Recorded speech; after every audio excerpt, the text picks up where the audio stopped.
la vieille ville du Caire. Le cœur millénaire de la cité est aujourd'hui encore le centre religieux de la métropole égyptienne.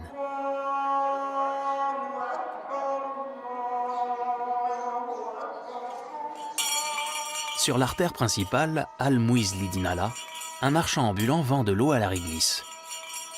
Une boisson traditionnelle connue aussi sous le nom de coco, très désaltérante. Tenez, buvez, je vous en prie.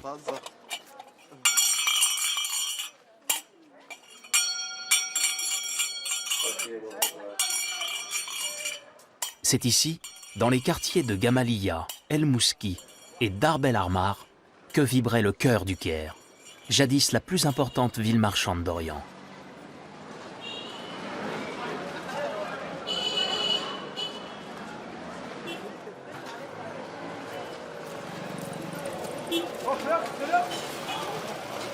Aujourd'hui encore, de nombreux marchés s'alignent entre les palais antiques. Le plus connu et le plus ancien est celui de Khan el-Khalili.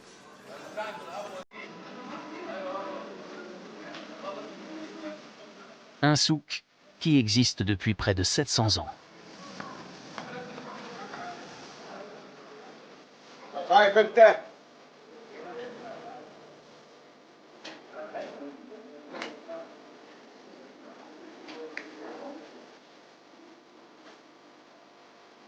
Narguilés, lampes en cuivre, verres colorés, des objets en or, en argent, à l'aspect chatoyant. Tous les trésors de l'Orient.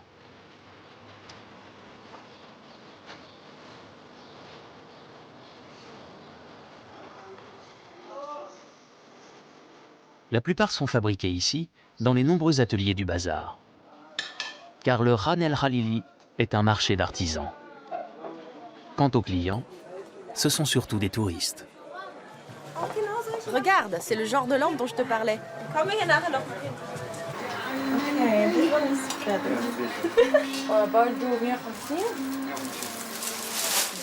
Ça te plaît? Oui, assez. Mais je vais voir si j'en trouve une avec des décorations. Elle est un peu trop petite. J'en voudrais une plus grande. Celle-là est super belle. Elle coûte combien? 400.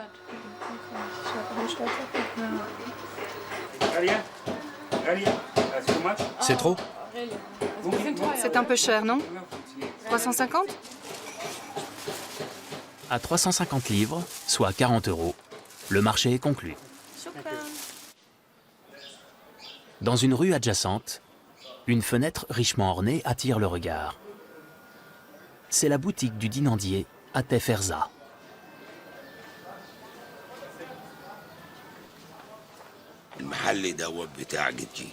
Ce magasin appartenait à mon grand-père, le père de mon père. Il travaillait le cuivre. Il a appris le métier à mon père, qui me l'a transmis à son tour. La décoration, c'est important. Et avec le cuivre, tout est possible. Alors on en fait des vases, des abat-jours, des lustres pour les palais et les grandes demeures, et je fais même des portes. Chaque pièce en cuivre est une œuvre en soi. Je suis ciseleur sur cuivre. Je découpe des arabesques dans le métal, et ensuite, je le fais briller. Je donne aux objets leur forme finale d'après des modèles que j'ai dessinés.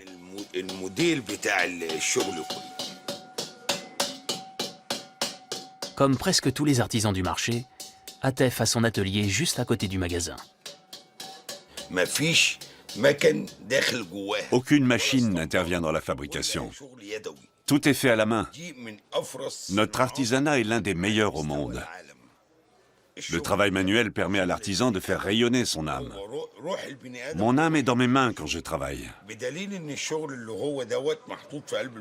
Ce genre de pièces se trouve d'ailleurs dans les musées.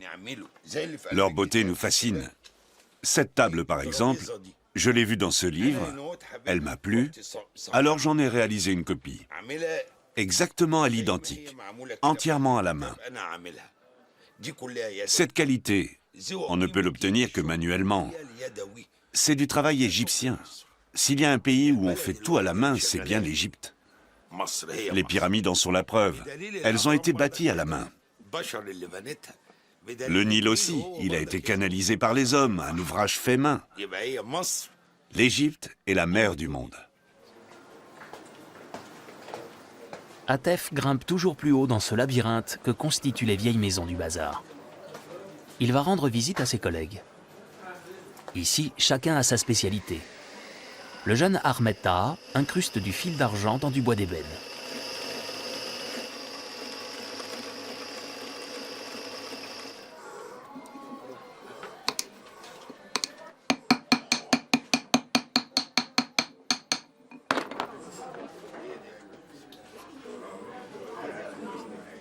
L'atelier de Kamal Mahmoud Sharawi se trouve un peu plus loin.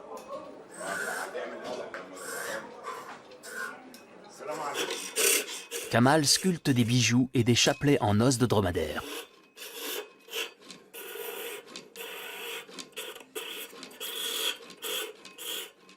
Depuis l'âge de 9 ans, je suis dans le métier. Je me procure ces os à Belbeïs, dans le delta du Nil. Ce sont des os de dromadaire que je polis et dont je travaille les formes à la machine.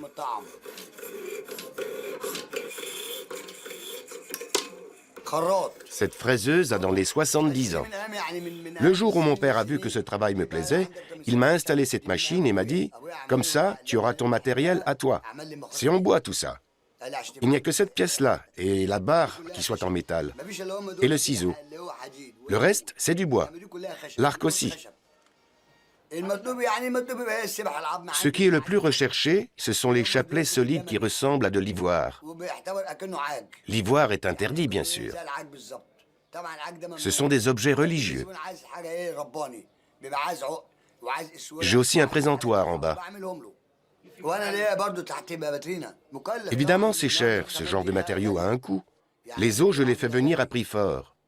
Ce n'est pas du plastique, ça n'a rien à voir. Ici, on trouve des articles de fabrication égyptienne. Ceux qui préfèrent un objet bon marché, qu'ils aillent l'acheter ailleurs. En ce moment, les affaires marchent au ralenti. Le souk de Ran El Khalili prospère grâce au tourisme. Mais l'instabilité politique fait que les touristes, en particulier les Occidentaux, évitent l'Égypte. Les rares visiteurs qui parcourent encore le pays viennent d'Asie, en général en groupe. Et ils achètent peu de souvenirs.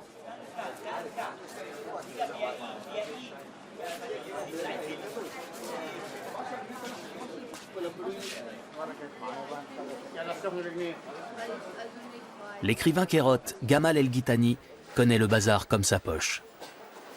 Il est né et a grandi dans la vieille ville. Quand il était jeune, il tissait des tapis dans le bazar de Ran El Khalili. Les 2 années que j'ai passées ici ont été les plus belles de ma vie, car je travaillais avec de vrais artistes.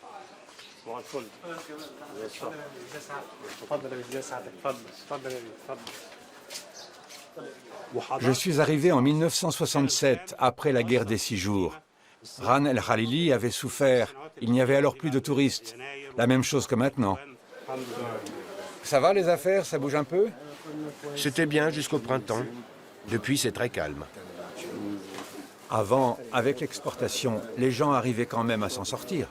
Oui, mais depuis la révolution de 2011, plus personne ne vient, même les gens de chez nous. Bon, et les diplomates des ambassades? Eux non plus, on ne les voit pas.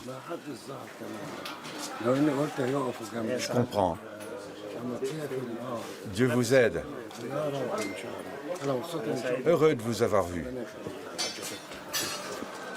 Gamal El-Gitani travaillait là, en haut de l'escalier. Tout ce complexe est un lieu historique qui date de l'époque ottomane. Au rez-de-chaussée, il y a les commerces et les artisans, et à l'étage, les habitations. C'est ce genre de bâtiment qu'on appelle Ran. Ici, régnait un système de corporation. Chaque profession avait un maître artisan. À Ran El Khalili, j'ai souvent vu des pères confier leur fils à un maître artisan en lui disant « Tenez, voilà mon garçon, apprenez-lui un métier qui lui permettra de gagner sa vie. »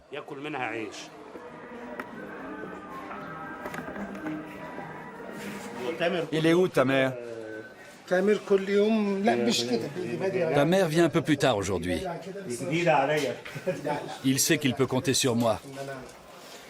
J'aidais déjà son père avant. Je l'aidais pour la gestion. Quelles sont vos dernières créations? Ta mère a réalisé ses nouvelles pièces. C'est une table, n'est-ce pas? C'est un tablier de backgammon.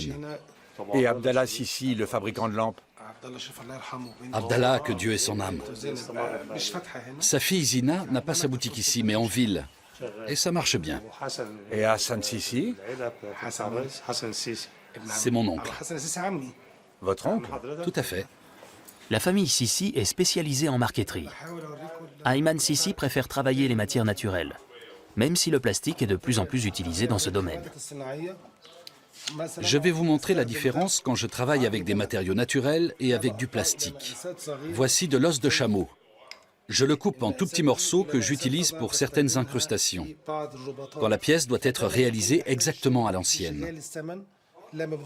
Et voilà du plastique. Il est collé d'un seul bloc sans avoir à assembler les pièces une à une.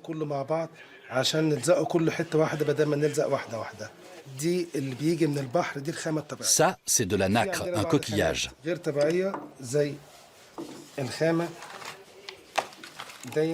Parfois, nous travaillons aussi des matériaux comme le plastique à la main. Du coup, c'est une pièce que je peux vendre pas cher, mais ce n'est pas la même qualité. Malgré les explications détaillées d'Ayman, il faut avoir l'œil pour discerner le vrai du faux, surtout dans la pénombre du marché.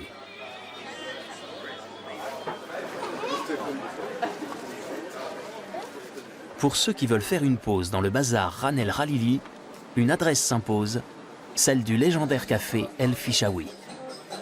L'un des plus vieux cafés du Caire, ouvert depuis plus de 200 ans, et ce quasiment 24 heures sur 24.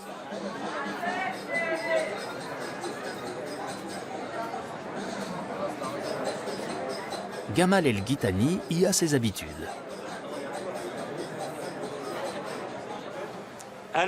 J'ai commencé à venir dans ce café dès l'âge de 6 ans en compagnie de mon père.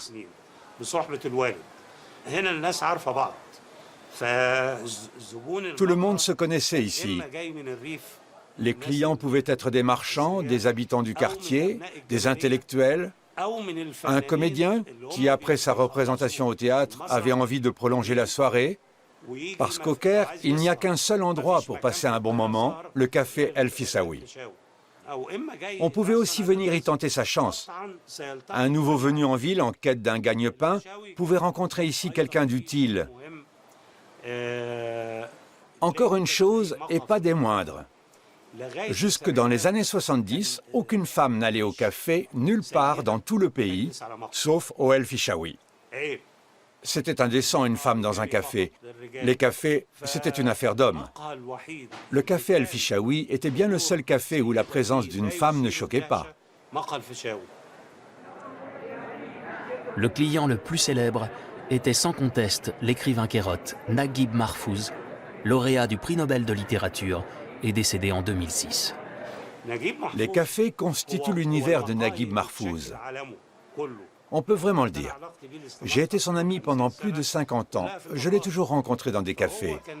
Il avait ses habitudes ici. Il venait ici par nostalgie. Il a passé son enfance dans une maison de Gamaliya. Il a vécu dans ce quartier et s'en est inspiré pour tous ses personnages. Ici, en particulier dans la vieille ville, on dit de quelqu'un qu'il est un enfant du pays. L'enfant du pays a une certaine personnalité. C'est quelqu'un qui n'est peut-être pas instruit, mais qui possède un patrimoine culturel qu'on appelle ici les usages.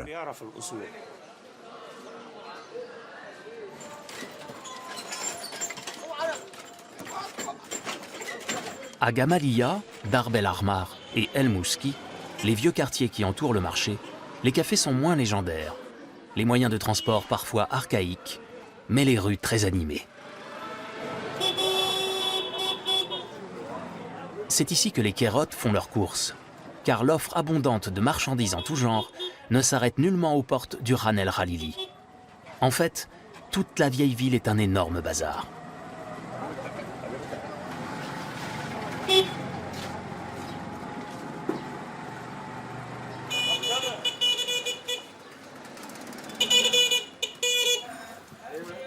Sur le marché aux fruits et légumes, Youssouf Hanour continue d'installer son stand.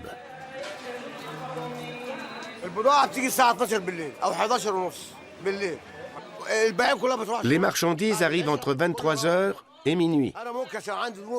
Tout le monde va se coucher après la prière du soir, mais moi, je reste éveillé. J'ai l'éclairage de la rue pour réceptionner la marchandise. Mais une livraison peut aussi arriver à 3h du matin, ça dépend du transport. Je décharge et je distribue. 5 ou 10 cagettes de tomates pour un tel, des oranges pour un autre, 20 laitues pour ce bon monsieur Mohamed Sakina, si serviable. Il ne dit jamais non quand on a besoin de quelque chose.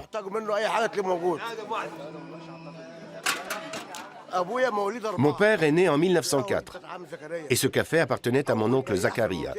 Il a été le premier marchand de légumes dans le quartier. Il apportait ses légumes et les disposait sur son stand. Les courgettes à 1 sou le kilo ou les tomates. Le prix était indiqué. Lui, il allait au café et jouait toute la journée avec les clients. Le soir, il trouvait l'argent posé là sur le stand pour tout ce qui avait été acheté. Il n'y avait jamais de vol. Ce n'est plus comme ça de nos jours. C'est fini. Il faut être à 5 avec tous ces voleurs. Un gars a faim, il attrape un truc et détale, dans l'indifférence générale. Ok.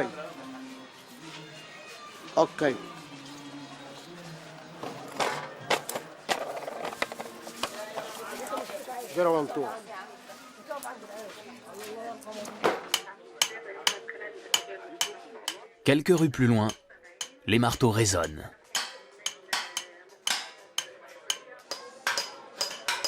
C'est la rue des forgerons et des chaudronniers. Ici, on peut acheter tout l'équipement nécessaire pour ouvrir un café.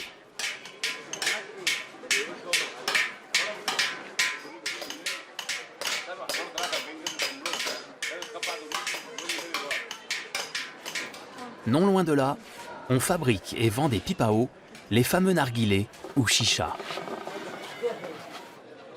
La boutique des Sam et Mohamed Ismail est l'une des plus importantes.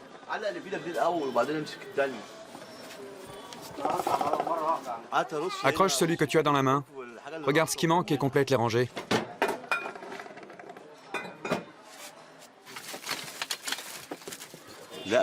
C'est à la mode aujourd'hui, bien sûr.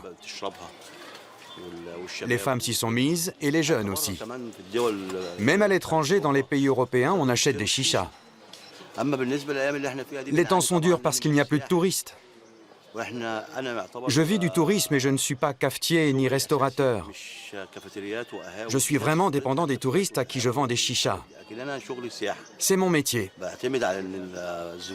Je compte sur le client européen qui va acheter les modèles métalliques d'une seule pièce, ou juste la bouteille, ou une chicha complète. Je les achète finis. Mais les chichas, personne ne les fabrique entièrement. Les ateliers, il y en a tellement, c'est impressionnant.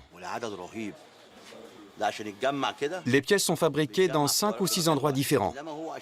Et l'assemblage se fait ailleurs. Cette partie supérieure, là, le bec de la chicha, on la passe à la fraiseuse. Fabrication, commercialisation, le produit passe par beaucoup d'étapes. Dans un atelier, dans une verrerie par exemple, on trouve entre 400 et 500 ouvriers. À cela s'ajoutent ceux qui emballent les marchandises, ceux qui les transportent, etc. Ça fait beaucoup de monde. Et pourtant, quand le tourisme marche, il y a du travail pour tous. L'un des ateliers de fabrication est à 2 pas. La petite entreprise familiale d'Omar Farha est spécialisée dans la fabrication des tuyaux de chicha.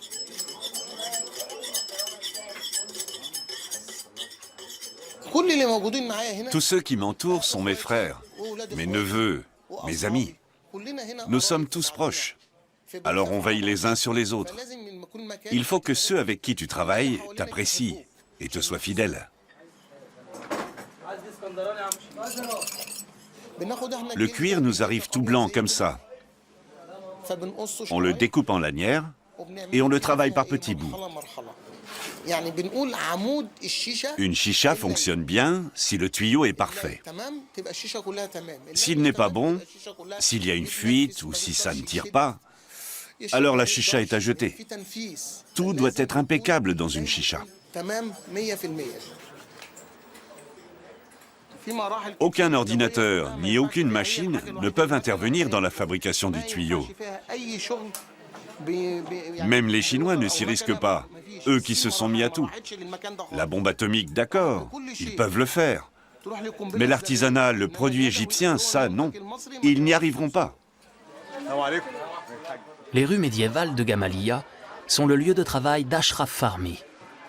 Il est responsable des monuments historiques dans ce quartier où il connaît tout le monde.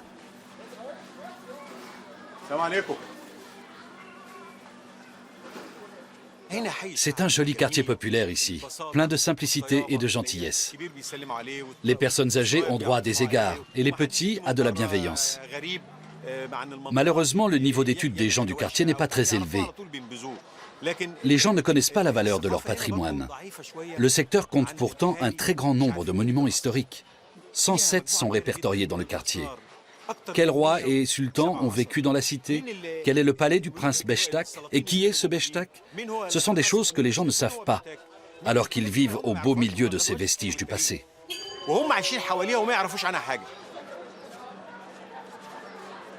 Ashraf Farmi ne se lasse pas de raconter aux habitants du quartier quels trésors les entourent.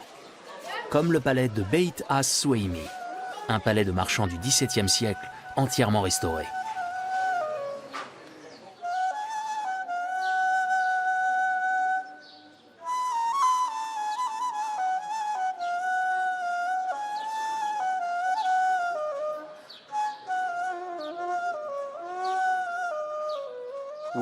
Beit as-Soueimi est un modèle d'architecture islamique de cette époque-là, avec son ornementation qui intégrait la belle poésie arabe et le filtrage de la lumière. Cet éclairage voilé assure une certaine sérénité aux habitants des lieux.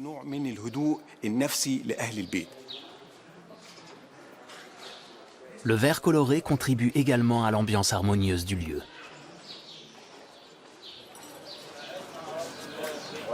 Retour au souk de Ran El Khalili. Sayed Abdel Raouf, le marchand d'objets en verre, reçoit une cliente. C'est peint à la main? Et ces verres, ils sont uniquement décoratifs? Oui, c'est pour la décoration. Ce sont des verres faits à la main. Ils coûtent combien? 20 livres chacun.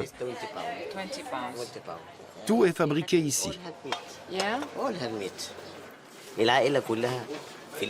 Toute la famille travaille dans le verre. Mon père, mes frères, nous sommes tous dans la branche. Nous achetons le verre au kilo en grande quantité et nous le faisons fondre dans notre atelier. Ensuite, nous le façonnons et lui donnons différentes formes. Verre, vase, lustre.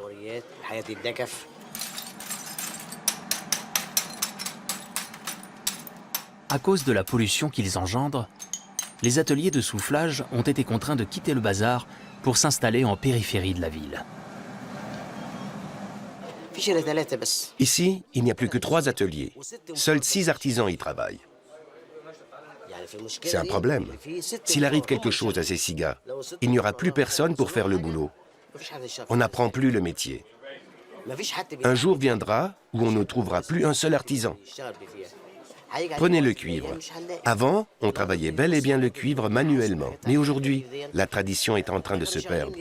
Et on importe des produits fabriqués en Chine.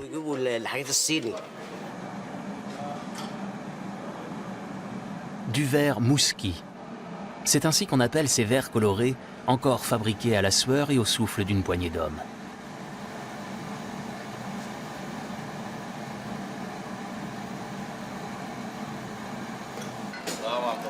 Ce client est l'artiste verrier Hassan Arabesque. Lui aussi a dû arrêter d'utiliser son four en ville et depuis, il fait réaliser ses pièces ici.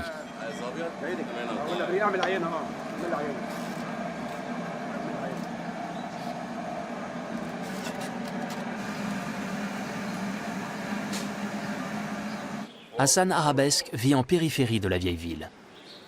Sa maison fait office de boutique.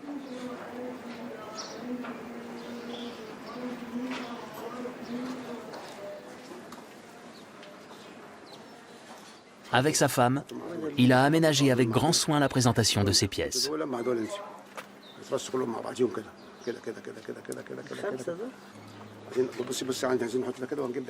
À l'intérieur du magasin, c'est un décor digne des Mille et une nuits.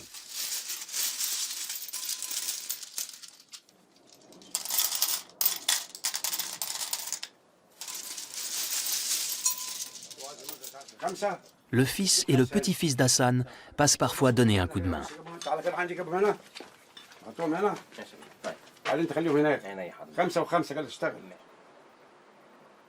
Cuisine, chambre à coucher, escalier, terrasse, la maison entière est un showroom.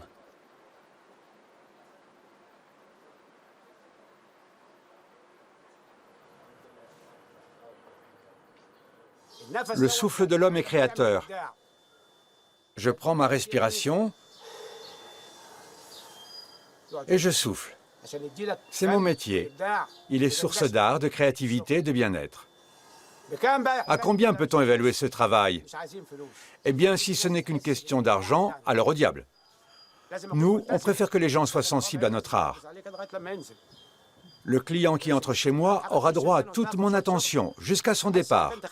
Le plus important quand vous achetez quelque chose, c'est que vous repartiez avec le sourire, et pas que je vous soutire quelques misérables euros ou dollars, et que vous vous disiez ensuite « ce type n'est pas correct, je ne mettrai plus les pieds chez lui, ce serait ma fin ». Tout Ran El Khalili se fournit chez nous. Ran El Khalili nous donne du travail et on lui en donne en retour. Il faut à tout prix sauver ce quartier. C'est l'histoire, c'est important. Les lieux comme la mosquée Al-Hussein, Ran El Khalili ou le café Fichaoui, c'est ce qui fait notre âme.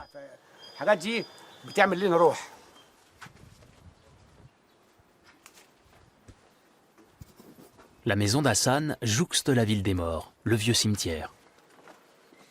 La pénurie de logements au Caire a poussé certains habitants à s'y réfugier.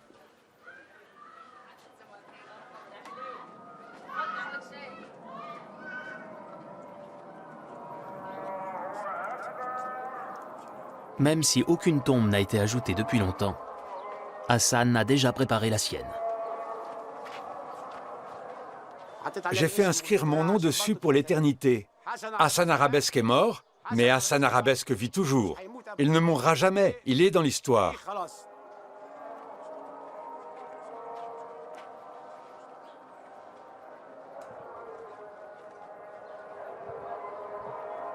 La vie des habitants de la vieille ville est rythmée par l'appel à la prière 5 fois par jour. Dans le bazar, les mosquées jouent un rôle important. Le cheikh Ahmed Hassan est l'imam de la mosquée Barzbei, située sur la route principale. Les fidèles qui fréquentent la mosquée sont des gens de la rue Al-Muizlidin Allah, dans le vieux Caire fatimide. La mosquée est au service des commerçants pour tout ce qui concerne les consultations religieuses.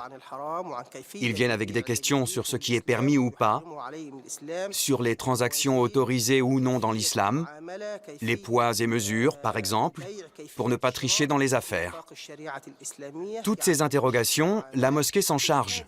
Elle sensibilise la population aux règles de comportement entre les personnes. La mosquée Al-Hussein se trouve juste à côté du souk Ran El Khalili. C'est un des lieux saints de l'islam en Égypte. En face se trouve la mosquée millénaire Al-Azhar et sa célèbre université. Le magasin de plantes aromatiques et médicinales d'Ahmed Zalat est juste à côté.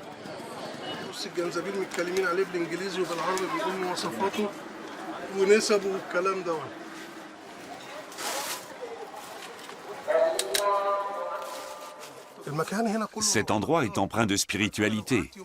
Il profite d'une inspiration divine. La mosquée Al-Azhar, le tombeau d'Hussein, le petit-fils du prophète, Ran El Khalili, Bazar Karia, on y sent le parfum de l'histoire. Les herboristeries et les épiceries exhalent le parfum des temps passés.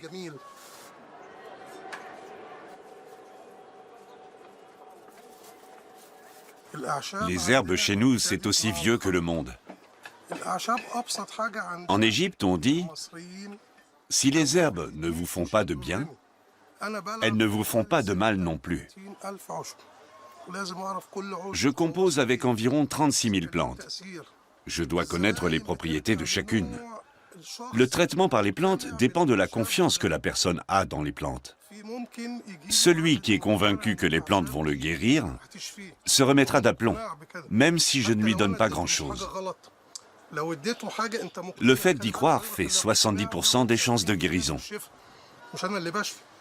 Ce n'est pas moi qui guéris, ce n'est pas le docteur non plus.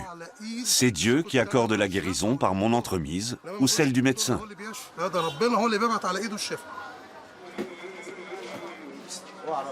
Non loin de là, sur le marché aux épices, appelé Hamzaoui, les clients trouvent toutes sortes d'herbes, utilisées aussi bien dans la cuisine que pour se soigner.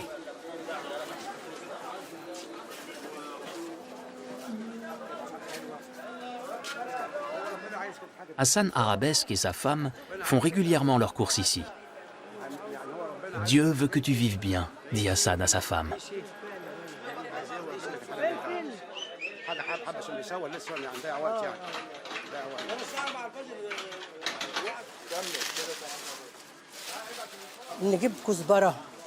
On prend de la coriandre, du poivre, du cumin. Pour farcir un citron, on l'ouvre et on le remplit de sel, de safran et de céleri. C'est comme ça qu'on fait. Chaque galerie est consacrée à un commerce spécifique. Hamzaoui, c'est le coin des herboristes et des marchands d'épices. Saga, ce sont les orfèvres. Gourilla, les vêtements.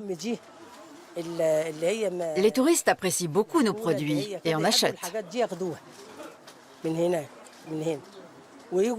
À la fin de leurs achats, je les accompagne et les guide dans Gourilla. Un jour, une Européenne m'a demandé de rester avec elle, et d'autres aussi, parce qu'ils se faisaient beaucoup arnaquer quand ils étaient seuls. Depuis, chaque fois qu'ils viennent faire des courses, je vais avec eux. Le quartier de Gourilla doit son nom à la grande mosquée El Gouri à l'entrée du quartier. Le cheikh Hassan est venu commander un nouveau couvre-chef, un imam sarik, le chapeau des imams.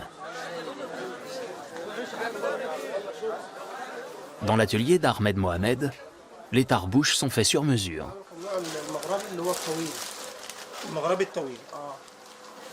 J'en voudrais un à la maghrébine, de forme allongée. On va le rallonger à la machine. Vous le voulez avec un châle? Je voudrais quelque chose de très soigné. Le mieux, c'est le coton.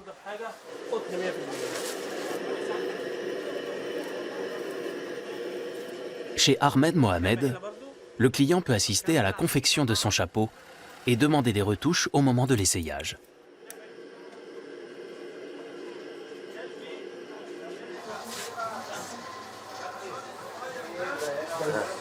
Il sert. Il sert? Pas de problème. Voilà. Il est exactement comme vous l'avez souhaité, non?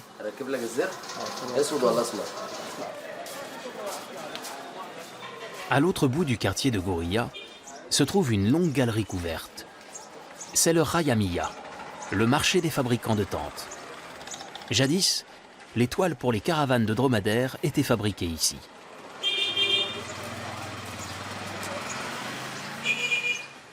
Aujourd'hui, les patchworks cousus à la main sont une des spécialités du marché. C'est sans nul doute Tarek El Safti qui vend les plus belles pièces. Tapis, housses de coussin et nappes colorées. Les patchworks exigent un coup d'œil, du discernement et du doigté. Ce genre de travail requiert beaucoup de réflexion pour bien assembler les pièces, agencer les teintes. Cela demande une grande concentration. Ce sont les couleurs qui font toute la beauté de l'ouvrage.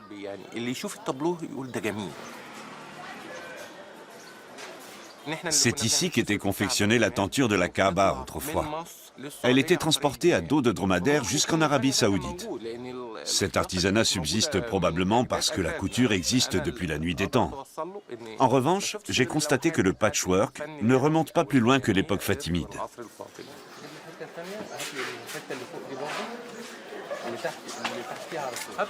Tarek El Safti se bat lui aussi pour faire vivre son commerce. Mais heureusement, il peut compter sur une clientèle fidèle, notamment parmi les étrangers vivant au Caire, pour qui il travaille sur commande.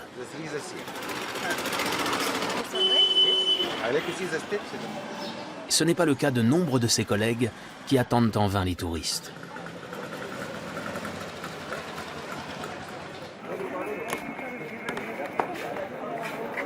Le long de la rue Mouski, en revanche, il y a toujours foule. Elle croise Al-Muizli Dinala, l'ancienne rue principale du Caire. Ici, les Kairotes achètent des vêtements et du tissu. Moubarak Rizk, le marchand de dromadaires, vient environ une fois par mois. Et c'est un as du marchandage.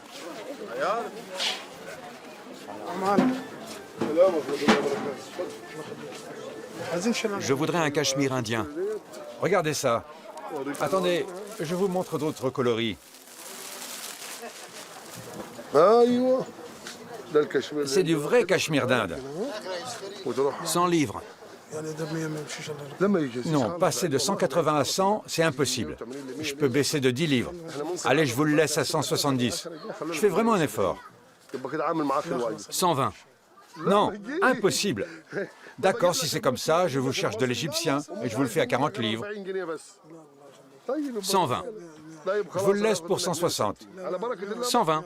155. Et quoi d'autre? Je vous mets celui-ci? Non, un seul.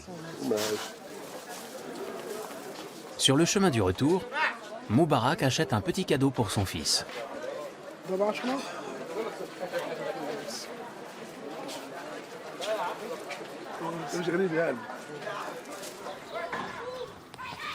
C'est ici que travaille Moubarak, sur le marché aux dromadaires, à Birkesh, à la limite occidentale de la ville. Les animaux vendus viennent du Soudan ou de Somalie.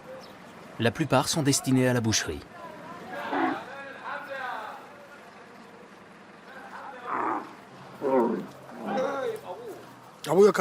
Mon père travaillait sur le marché.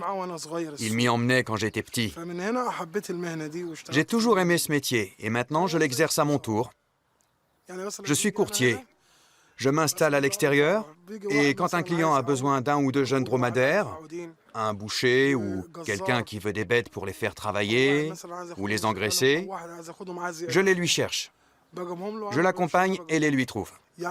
Disons que je prends 20 livres de commission par tête. 20 livres, c'est pour ne pas trop peser sur le prix. Demander plus, c'est facturer aux dépens de l'acheteur. Une fois la marchandise vérifiée, les négociations peuvent commencer. Elles ont lieu selon un rituel bien précis.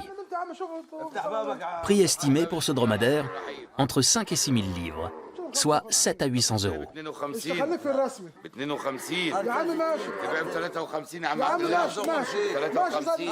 C'est seulement quand le vendeur, l'intermédiaire et l'acheteur se serrent la main en même temps que la vente est conclue.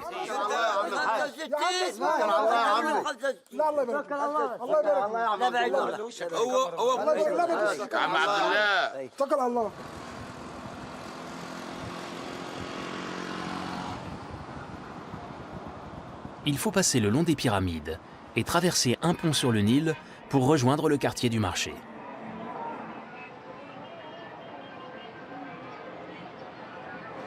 La place Hussein baigne dans une lumière de soleil couchant. Les vendeuses de souvenirs se sont installées dans le coin sud de la grande mosquée Al-Hussein. Dans une rue adjacente, Karima Mahmoud s'apprête à rejoindre son stand.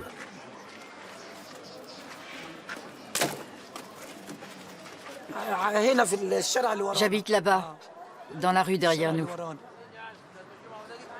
Le soir, je range tout, je ferme mon stand et je rentre chez moi à pied. Et le matin, je reviens à mon stand. Je viens et je pars quand je veux, comme j'en ai envie.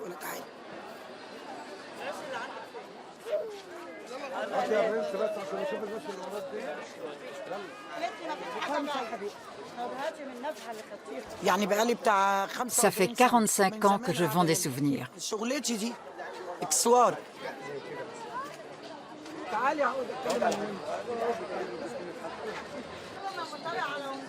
Pour Karima, c'est en général en fin de journée que les affaires sont les meilleures.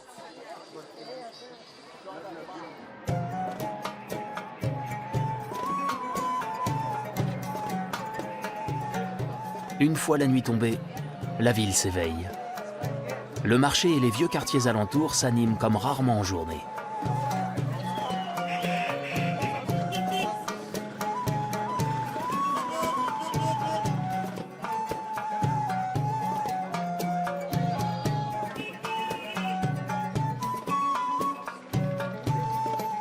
Les lumières artificielles mettent en valeur les marchandises et la nuit semble détendre les promeneurs. Dans les 1001 nuits, on peut lire « Qui n'a pas vu le Caire n'a pas vu le monde » et n'a pas vu Ran El Khalili, le plus célèbre bazar d'Orient.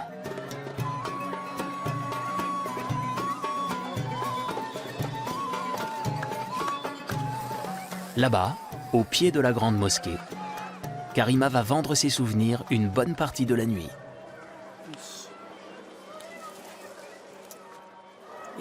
J'ai pas mal de clients d'Arabie Saoudite, du Koweït, des Émirats, de Libye et du Liban. Ils viennent se recueillir sur le tombeau d'Hussein, le petit-fils du prophète, et recevoir sa bénédiction. Ils emportent des cadeaux, des colliers ou des boucles d'oreilles pour leurs fillettes ou des bijoux pour leurs fiancés. Si je voulais rester jusqu'au matin, je pourrais, en toute sécurité. Ceux qui viennent ici n'ont absolument rien à craindre.